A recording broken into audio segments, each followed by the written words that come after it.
একটা ইঁদুর এক কৃষকের বাড়িতে গর্ত করে সেই গর্তের মধ্যে বসবাস করত। একদিন সেই ইঁদুর দেখতে পেল সেই কৃষক বাজার থেকে একটি ব্যাগে করে একটি ইঁদুর মারার ফাঁদ নিয়ে এসেছে। সেই কৃষকের বাড়িতে আবার একটা কবুতর, একটা মুরগি আর একটা ছাগল ছিল। সেই ইঁদুর সর্বপ্রথম কবুতরের কাছে গিয়ে বলল, ভাই কবুতর, আজকে তো তোমার মালিক ইঁদুর মারার একটা ফাঁদ নিয়ে এসেছে।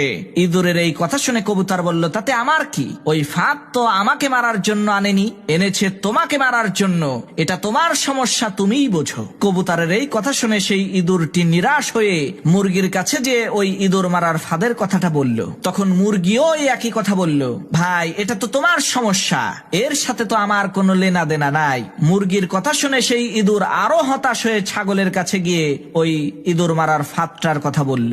ইঁদুরের কথা শুনে ওই ছাগলটি হাসতে হাসতে বলতে লাগলো, ভাই তোমাকে মারার জন্যই আমার মালিক ওই ফাঁদ বাজার থেকে কিনে এনেছে, তাতে আমার